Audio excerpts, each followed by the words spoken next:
Hello दोस्तों, चलिए जानते हैं आज की बड़ी खबरों को। सुप्रीम कोर्ट के जज को ही घोषित कर दिया गुस्ताखे रसूल। सर्तन से जुदा के नारे के साथ सड़कों पर उतरी भीड़।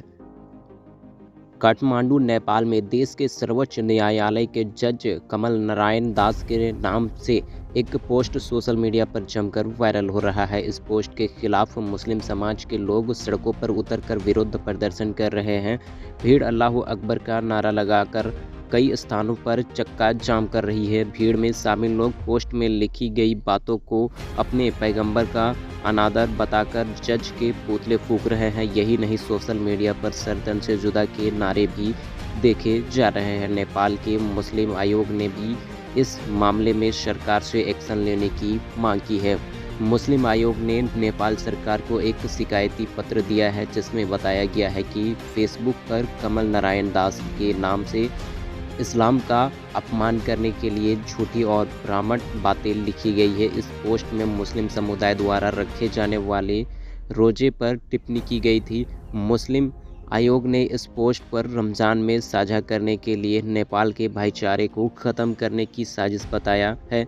मुस्लिम आयोग ने गुस्सा जाहिर करते हुए इस नेपाल में सांप्रदायिकता फैलाने की साजिश करार दिया है। रिपोर्ट के अनुसार नेपाल में तमाम मजहबों को एक जैसा बताते हुए मुस्लिम आयोग ने कहा है कि कुछ लोग कमल नारायण दास के नाम से वायरल हो रहे हैं, पोस्ट को अभिव्यक्ति की स्वतंत्रता बता रहे हैं। मुस्लिम आयोग ने अभिव्यक्ति की स्वतंत्रता जैसी दलीलों को इस मामले में गलत करार देते हुए इसकी अपनी संस्कृति पर हमला माना है। मुस्लिम आयोग का कहना है कि ऐसी पोस्ट को अभिव्यक्ति की स्वतंत्रता बताना नेपाली कानून और संविधान का उल्लंघन है। इसके साथ ही मुस्लिम आयोग ने आरोपी के खिलाफ सख्त कार्रवाई की मांग की है। पत्र पर अध्यक्ष के रूप में शामिल मियां अंसारी के हस्ताक्षर हैं। राम मंदिर से कितनी दूर पर बन रही है मस्जिद, कहां से आई ईंट कितनी बड़ी है कुरान। अयोध्या में राम मंदिर के बाद अब मस्जिद के निर्माण की तैयारी जोरों पर है। बाबरी मस्जिद के बदले बन रही नई मोहम्मद बिन अब्दुल्ला मस्जिद की नींव रखने के लिए सोने से लिखी पवित्र कुरान की आयतों वाली काली रेत से बनी ईंट भी भारत आ गई है। अयोध्या में बनने वाली मस्जिद की नींव इसी पवित्र काली ईंट से रखी जाएगी। मस्जिद का निर्माण में इस्तेमाल होने वाली यह पहली ईंट होगी जो सीधे मक्का से आई है। हालांकि यह पाक ईंट ऐसे ही मक्का से नहीं आई है, बल्कि एक धार्मिक प्रतिक्रिया से गुजरकर भारत आई है। यहाँ गौर करने वाली बात यह है कि यह ईंट भारत से ही मक्का गई थी। दरअसल अयोध्या में बाबरी मस्जिद की जगह पर बनने वाली मस्जिद का नाम मोहम्मद बिन अब्दुल्ला है मस्जिद दिया गया है। यह मस्जिद अयोध्या से 25 किलोमीटर दूर धन्नीपुर गांव में बनाई जाएगी। अयोध्या भूमि विवाद में साल 2019 में फैसला सुनाते हुए सुप्रीम कोर्ट ने 5 एकड़ जमीन पर मस्जिद बनाने का भी आदेश दिया था। इसके बाद इसके निर्माण का रास्ता खुला है। बताया गया था कि रमजान के बाद कभी भी मुहूर्त देखकर मस्जिद की नींव की तारीख रखी जाएगी। हालांकि धन्नीपुर गांव में बनने वाली मस्जिद की नींव कब रखी जाएगी, अभी तक कोई आधिकारिक जानकारी सामने नहीं आई है। फायरिंग के बाद काम पर कब लौटेंगे सलमान खान, क्या गैलेक्सी अपार्टमेंट छोड़ना पड़ेगा। सलमान खान के घर गैलेक्सी अपार्टमेंट के बाहर बीते 14 अप्रैल की सुबह गोलीबारी की गई। सीसीटीवी फुटेज में दिखाई दिया कि 2 अनजान शख्स बाइक पर सवार होकर आए और गोलियां चलाई। मुंबई पुलिस ने मामले को लेकर बताया कि दोनों ही आदमी गैंगस्टर लॉरेंस बिश्नोई के आदमी थे। हालांकि कुछ देर बाद ही लॉरेंस बिश्नोई के भाई अनमोल ने हमले की जिम्मेदारी ले ली है। हमले के बाद महाराष्ट्र के मुख्यमंत्री एकनाथ शिंदे ने सलमान खान की सुरक्षा बढ़ाने की बात कह दी है। खैर, इस मामले में 3 लोगों को हिरासत में ले लिया गया है। शूटर्स की खोज अभी जारी है। पूरी दुनिया में हलचल मचाने वाले ईरान के हमले से इजराइल को कितना हुआ नुकसान। इजराइल पर हुए हमले को करीब 48 घंटे बीत चुके हैं। रविवार को पूरे दिन सोशल मीडिया पर मिसाइल और ड्रोन हमलों से चमक रहे इजरायली आसमान की तस्वीरें वायरल होती रही है। अब इस हमले में इजराइल को हुए नुकसान की खबरें भी सामने आने लगी है।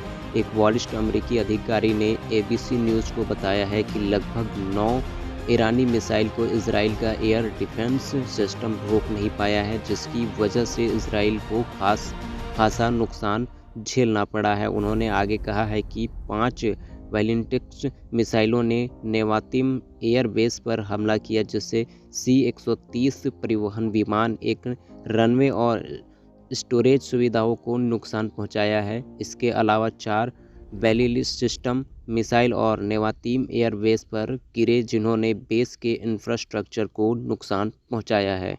शनिवार शाम को ईरान के Islamic revolution guard corps IRGC ने बताया कि उसने सीरिया में ईरानी दूतावास के खिलाफ जाबाजी प्रतिक्रिया में इजराइल के ठिकानों को दर्जनों ड्रोन और मिसाइलों से निशाना बनाया है। गीता कोड़ा झारखंड में गीता कोड़ा समेत 20 बीजेपी नेताओं पर केस दर्ज, चुनाव आयोग ने भी तलब की रिपोर्ट।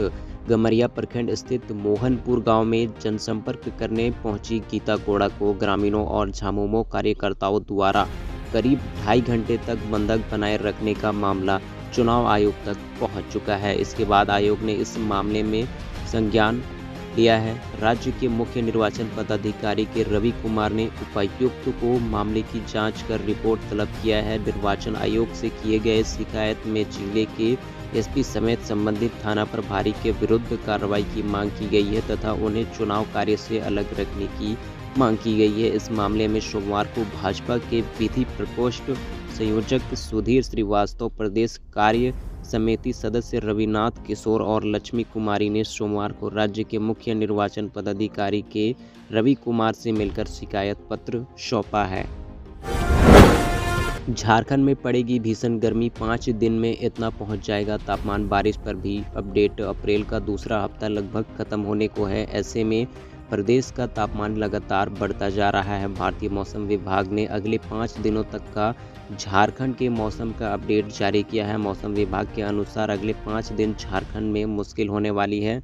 यह गर्मी बढ़ने वाली है। विभाग ने बताया कि गर्मी बढ़ते बढ़ते इन 5 दिनों में झारखंड का तापमान 40 डिग्री सेल्सियस पहुंच जाएगा। मौसम विभाग ने झारखंड में बारिश को लेकर भी अपडेट जारी किया है। आइए जानते हैं प्रदेश के पूरे हफ्ते के मौसम का हाल।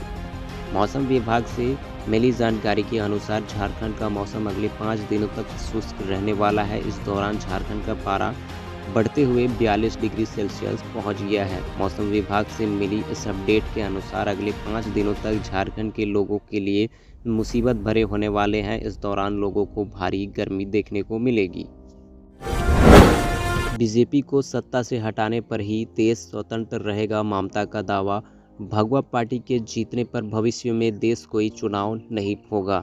पश्चिम बंगाल की CM ममता बनर्जी ने कहा कि यदि आप देश की आज़ादी की रक्षा करना चाहते हैं तो भाजपा को सत्ता से हटा दें, तभी देश स्वतंत्र रहेगा। अगर यह पार्टी आगामी चुनाव जीत जाती है तो भविष्य में देश में कोई चुनाव नहीं होंगे। यह निरंकुश सरकार है। वे देश में एक नेता, एक राष्ट्र, एक भाषण, एक भोजन चाहते हैं। बनर्जी ने कहा है कि भाजपा भारत की संघीय ढांचे को नष्ट कर देगी और एक निरंकुश सरकार बनाना चाहती है। जब मैंने यह कहा तो तभी सभी ने कहा कि यह सच नहीं है। अब आप उनके बीजेपी के घोषणा पत्र से उनकी नीति देख सकते हैं। एक मछली है जिसका सिर CEA है, पूंछ NRC है और पेट केंद्रीय नागरिकता है, शाहीता है। अल्पसंख्यकों, आदिवासियों, मतदाताओं, बहनों को उनका अधिकार नहीं मिलेगा। आपको सुबह और रात में क्या खाना है यह भी वही तय करेंगे। बीजेपी नेताओं के हेलीकॉप्टरों की जांच करने की हिम्मत है। ममता बनर्जी ने दी IT अधिकारियों को खुली चुनौती। पश्चिम बंगाल की मुख्यमंत्री ममता बनर्जी ने सोमवार यानी 15 अप्रैल को इनकम टैक्स IT अधिकारियों को भाजपा नेताओं के हेलीकॉप्टर की जांच करने की चुनौती दी है। बनर्जी ने कुछ बिहार में एक रैली को संबोधित करते हुए आरोप लगाया है कि भाजपा चुनाव से पहले TMC के खिलाफ केंद्रीय एजेंसियों का दुरुपयोग कर रही है।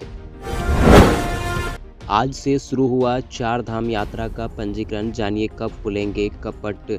देहरादून उत्तराखंड पर्यटन विभाग के अनुसार 4 धाम यात्रा के लिए ऑनलाइन पंजीकरण सोमवार को पर्यटन विभाग के पोर्टल पर शुरू हो गया है। श्रद्धेय तीर्थ स्थलों के दर्शन के लिए तीर्थ यात्री 15 अप्रैल से आधिकारिक वेबसाइट पर अपना पंजीकरण कर सकते हैं। उत्तराखंड में 4 धाम यात्रा में 4 मंदिरों बद्रीनाथ, केदारनाथ, गंगोत्री और यमुनोत्री के दर्शन शामिल है। इस साल 4 धाम यात्रा 10 मई को शुरू होगी, जिसमें गंगोत्री, यमुनोत्री और केदारनाथ सहित 4 में से 3 मंदिरों के कपाट खोलेंगे। बद्रीनाथ धाम के कपाट 12 मई को खुलेगी। 4 धाम यात्रा हिंदू धर्म में गहरा अधिकतम महत्व रखती है। यह यात्रा आमतौर पर अप्रैल मई से अक्टूबर नवंबर तक होती है। पिछले सप्ताह चमोली के जिलाधिकारी हिमांशु खुराना ने बद्रीनाथ धाम का दौरा किया था। उत्तराखंड में कल से सील हो जाएगी अंतर्राष्ट्रीय सीमाएं, 12 पोलियो पार्टियां होगी रवाना। उत्तराखंड में मतदान को देखते हुए मंगलवार से अंतर्राष्ट्रीय सीमाएं सील हो जाएगी। वहीं उत्तरकाशी और पिथौरागढ़ की 12 पोलिंग पार्टियों भी मंगलवार को रवाना होगी। अपर मुख्य निर्वाचन अधिकारी विजय कुमार जोगदंडे ने कहा, मंगलवार को रवाना होने वाली पोलिंग पार्टियों में 11 उत्तरकाशी जिले और 1 पोलिंग पार्टी पिथौरागढ़ जिले की है। अपर मुख्य निर्वाचन अधिकारी ने सचिवालय स्थित मीडिया सेंटर में मीडिया से वार्ता में कहा, उत्तराखंड में 11,729 पोलिंग बूथ पर 19 अप्रैल 2024 को मतदान होना है। मैनपुरी में सीएम डॉक्टर मोहन यादव बोले, राम जी का मंदिर बन गया, अब मुद्दा राधे राधे का है। मैनपुरी सोमवार शाम को पहुंचे मध्य प्रदेश के मुख्यमंत्री डॉक्टर मोहन यादव ने स्टेशन रोड स्थित आर्य समाज मंदिर में भाजपा प्रत्याशी जयवीर सिंह के केंद्रीय चुनाव कार्यालय का उद्घाटन किया है। उन्होंने कहा कि राम मंदिर तो बन गया है, अब मुद्दा राधे राधे का है। उन्होंने मथुरा में भव्य मंदिर बनवाने का ऐलान किया है। उन्होंने कहा, कांग्रेस और विरोधी दल सनातन संस्कृति को गाली देते हैं। भाजपा ने सनातन संस्कृति के संरक्षण का काम किया है। प्रधानमंत्री नरेंद्र मोदी ने न केवल अयोध्या में राम मंदिर बनवाया बल्कि अरब में भी मंदिर बनवा दिया है। उन्होंने देरी से ही आने के लिए लोगों से माफ़ी मांगी है। उन्होंने कहा है कि प्रधानमंत्री नरेंद्र मोदी के नेतृत्व में देश ने एक अलग पहचान बनाई है। वहीं उत्तर प्रदेश ने दूसरी बार भाजपा को बहुमत में लाकर इतिहास रच दिया है। और रामकृष्ण को याद करते हुए उन्होंने कहा, जो लोग कहते थे कि राम और कृष्ण कपोल कल्पनाएं हैं, आज वह चुप है। नशा भी मान रहा है कि राम सेतु और समुद्र में डूबी द्वारिका उनके होने का प्रमाण है। त्रिपुरा में बोले अमित शाह, आदिवासी इलाकों का विकास करना बीजेपी की सर्वोच्च प्राथमिकता है। कांग्रेस पर लगाया बड़ा आरोप। केंद्रीय गृह मंत्री अमित शाह ने सोमवार को कहा है कि त्रिपुरा में आदिवासी क्षेत्रों का विकास भाजपा की प्राथमिकता है। कुमार घाट में एक चुनावी रैली को संबोधित करते हुए उन्होंने कहा कि टिपरा मौथा के साथ हस्ताक्षरित ऐतिहासिक समझौते में राज्य के आदिवासी समुदाय के सभी मुद्दों का ध्यान रखा गया था। तेलंगाना के पूर्व विधायक ने भाजपा छोड़ी कांग्रेस का हाथ थामा। हैदराबाद यानी 15 अप्रैल तेलंगाना में भाजपा को झटका देते हुए पूर्व विधायक राठौड़ बापू राव ने पार्टी छोड़कर कांग्रेस का हाथ थाम लिया है। बौद्ध निर्वाचन क्षेत्र से 2 बार विधायक रहे बापू राव मुख्यमंत्री रेवत रेड्डी और राज्य मंत्री सीता एक्का की उपस्थिति में कांग्रेस में शामिल हुए हैं। विधानसभा के लिए 2014 और 2018 में भारत राष्ट्र समिति BRS के टिकट पर चुने गए बापू राव ने नवंबर 2023 के विधानसभा चुनाव में पार्टी द्वारा दोबारा नामांकन से इनकार किया है। इनकार किए जाने के बाद पार्टी छोड़ दी थी। वह भाजपा में शामिल हो गए थे, लेकिन टिकट नहीं मिलने से नाराज थे। तमिलनाडु के कई हिस्सों में हुई झमाझम बारिश, पानी में डूबा थूथुकुडी शहर, जल भराव से सड़क पर चढ़ना मुश्किल। तमिलनाडु के थूथुकुडी से कुछ हिस्सों में शुक्रवार तड़के भारी बारिश हुई है। बारिश इतनी जोरदार थी कि कुछ क्षेत्रों में जल भराव हो गया है, जिससे यात्रियों को मुश्किलों का सामना करना पड़ा है। भारतीय मौसम विज्ञान विभाग की आधिकारिक साइट के अनुसार थूथुकुडी में 10 अप्रैल को सुबह 8:30 से 11 अप्रैल को सुबह 8:30 पर 2.9 मिलीमीटर बारिश दर्ज की गई है। मजदूरों का आरोप, झंडे पकड़ने पर 375 रुपये देने का वादा। सीएम का रोड शो खत्म होने के बाद ठेकेदार लापता। भारत भरतपुर लोकसभा सीट पर बीजेपी प्रत्याशी रामस्वरूप कोली को जिताने के लिए मुख्यमंत्री भजनलाल शर्मा ने कल यानी सोमवार को रोड शो किया। रोड शो की शोभा मजदूरों से बढ़ाई गई थी। बीजेपी का झंडा पकड़ने के लिए 375 रुपये की मजदूरी देने का ठेकेदार ने वादा किया था। रोड शो खत्म होने के बाद मजदूर ठेकेदार को खोजते नजर आए। ठेकेदार मजदूरों की मजदूरी दिए बिना लापता हो गया। मुख्यमंत्री का रोड शो कुम्हेगोट से शुरू होकर बीजेपी बिजली घर चौराहा पर समाप्त हुआ। रोड शो के लिए बाजार को झंडे बैनर से पाट दिया गया था। बता दें कि प्रथम चरण का चुनाव प्रचार जोर शोर से चल रहा है। भरतपुर को राजस्थान का हॉट सीट माना जा रहा था। मुख्यमंत्री भजनलाल शर्मा का गृह जिला होने की वजह से बीजेपी ने भरतपुर में दमखम लगा दिया है।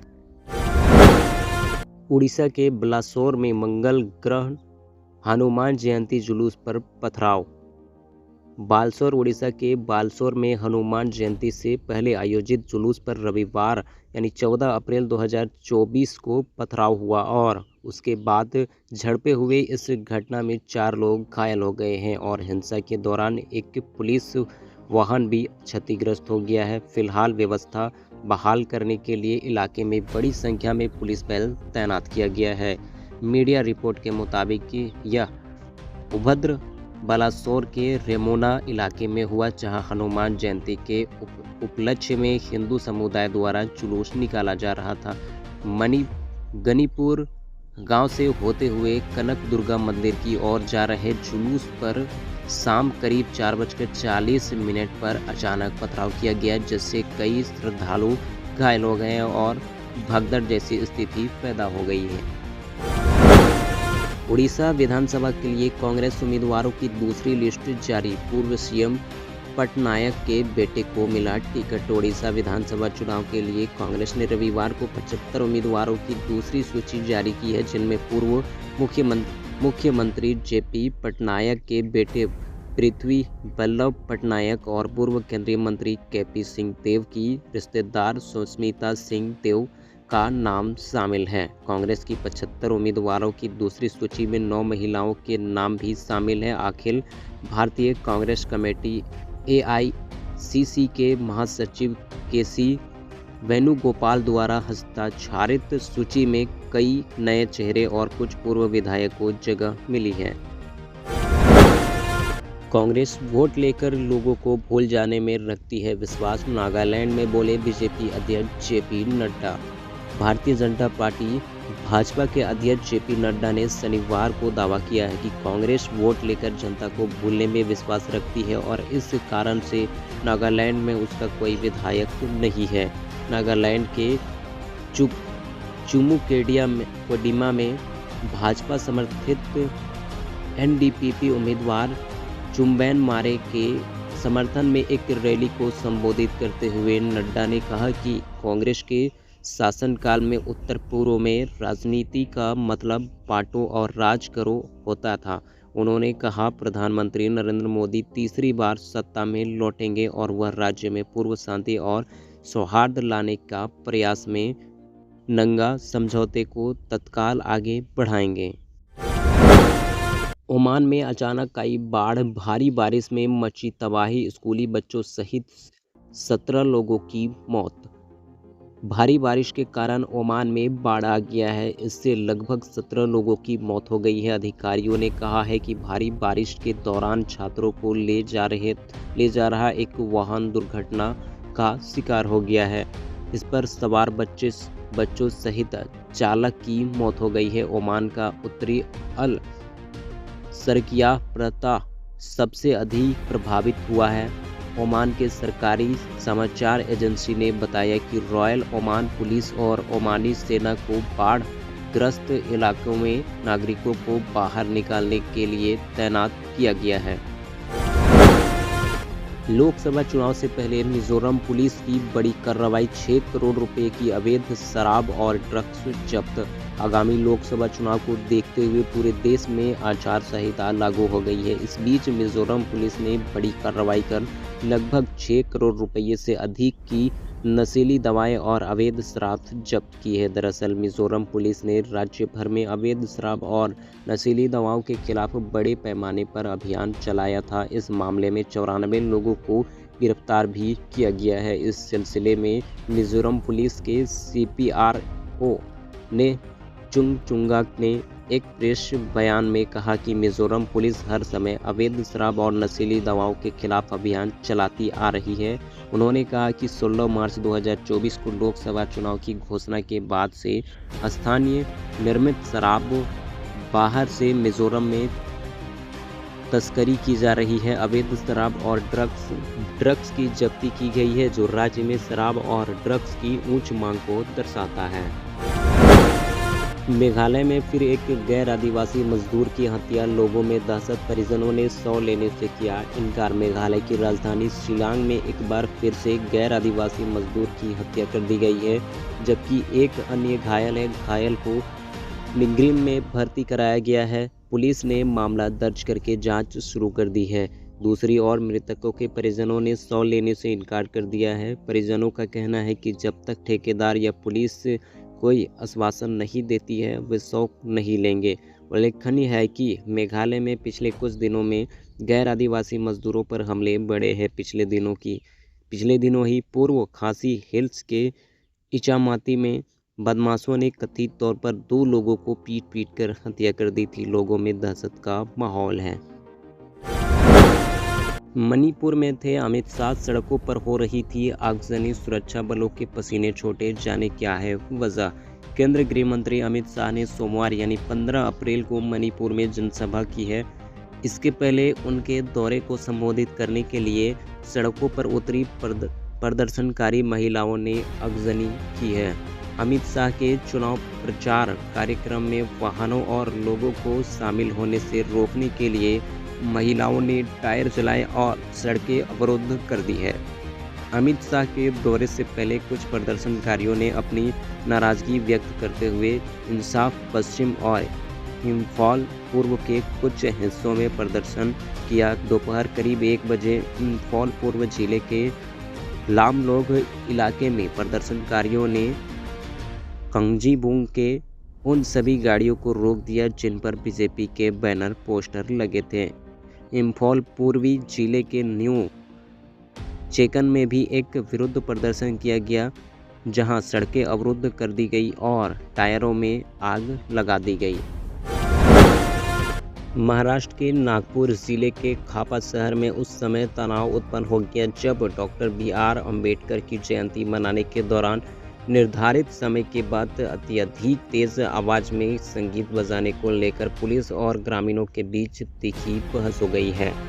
पुलिस के एक अधिकारी ने सोमवार को यह जानकारी दी है। नागपुर से लगभग 40 किलोमीटर दूर खापा गांव के गोम गांव खदान में रविवार की रात एक कार्यक्रम चल रहा था और आयोजकों द्वारा लाउड स्पीकर पर संगीत बजाया जा रहा था। सूचना मिलने पर पुलिसकर्मियों की एक टीम मौके पर पहुंची और आयोजकों से संगीत बंद करने को कहा। इस दौरान दोनों पक्षों में बहस शुरू हो गई। तभी एक पुलिसकर्मी ने भीड़ में से एक युवक को कथित तौर पर अपने डंडे से मारा, जिसके परिणाम स्वरूप ग्रामीण बेहद नाराज हो गए हैं। पुलिस अधिकारियों ने कहा है कि इसके तुरंत बाद भीड़ ने गुमगांव खदानों का दौरा करने वाले पुलिसकर्मियों के खिलाफ कार्रवाई की मांग करते हुए खापा पुलिस थाने तक मार्च किया, जिसके बाद पुलिस ने खापा में अतिरिक्त बल भेजे हैं। प्रदेश के 28 जिले में तूफान, बिजली और बारिश के साथ तेज हवाएं चलने के आसार, ओले भी गिरे। IMD ने जारी किया येलो अलर्ट। मध्य प्रदेश के मौसम में फिर बदलाव देखा जा रहा है। पिछले दिनों मौसम के करवट बदलने के बाद से प्रदेश के कई जिलों में बेमौसम बारिश जारी है। तेज हवाएं चल रही है, धूप, भारी आंधियां चल रही है, जिससे फसलें प्रभावित हो रही हैं। प्रदेश के मौसम में फिर बदलाव देखा जा रहा है। पिछले दिनों मौसम के करवट बदलने के बाद से प्रदेश के कई जिलों में बेमौसम बारिश जारी है। तेज हवाएं चल रही है, धूल, भारी आंधियां चल रही है, जिससे फसलें प्रभावित हो रही हैं।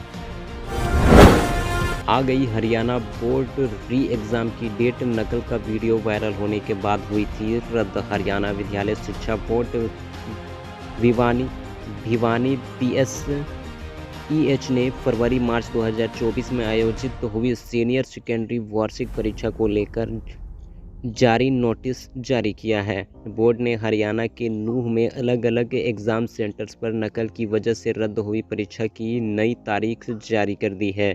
नई तारीख 16 अप्रैल 2024 को दोपहर 12:30 से शुरू 3:30 बजे तक आयोजित की जाएगी। संबंधित विद्यालयों को ईमेल व फ़ोन पर इसकी जानकारी दे दी गई है। साथ ही संबंधित प्रिंसिपल या हेडमास्टर को निर्देश दिया गया है कि वे समय रहते विद्यालय के संबंधित परीक्षार्थियों को परीक्षा आयोजित के बारे में जानकारी दे दें। अब चुनाव आयोग से भिड़े के पाठक, कहा मेरे कर्मचारियों को चुनाव ड्यूटी में लगाना गलत, उन्होंने तत्काल हटाए। पटना सरकार से लेकर राज्यपाल तक से टकरा रहे के पाठक अब चुनाव आयोग से भी भिड़ने की तैयारियां में है। के पाठक ने चुनाव आयोग को पत्र लिख दिया है। पत्र में कहा गया है कि शिक्षा विभाग के कर्मचारियों को लोकसभा चुनाव की ड्यूटी में लगाना गलत है। बिहार सरकार के शिक्षा विभाग के अपर मुख्य सचिव के पाठक ने चुनाव आयोग को सही और गलत भी समझा दिया है। पाठक ने राज्य के मुख्य निर्वाचन पदाधिकारी को पत्र लिखा है। उन्होंने कहा है कि शिक्षा विभाग में आउटसोर्सिंग के जरिए तैनात अस्थायी कर्मियों को लोकसभा चुनाव की ड्यूटी में लगाना गलत है। के पाठक ने मुख्य निर्वाचन पदाधिकारी को कहा है कि वे सभी जिले के जिला निर्वाचन पदाधिकारी डीएम को निर्देश दे कि ऐसे कर्मचारियों को लोकसभा चुनाव के काम में न लगाएं। आंध्र प्रदेश के घायल जगन मोहन रेड्डी ने फिर शुरू किया प्रचार। बोले हमें बिना डरे आगे बढ़ने की है ज़रूरत। मुख्यमंत्री वाईएस जगन मोहन रेड्डी ने कहा है कि हमले उन्हें लोगों से मिलने से नहीं रोक सकते। उन्होंने कहा है कि उन्हें बिना किसी डर के लोगों से संपर्क करने की ज़रूरत है। जगन ने कहा हमें बिना डरे आगे बढ़ने की ज़रूरत है, हमले मुझे नहीं रोक सकते। शनिवार को पथराव की घटना में घायल होने के बाद डॉक्टर की सलाह पर एक दिन का आराम करने वाले मुख्यमंत्री वाईएस जगन मोहन रेड्डी ने सोमवार को अपनी बस यात्रा फिर से शुरू की है।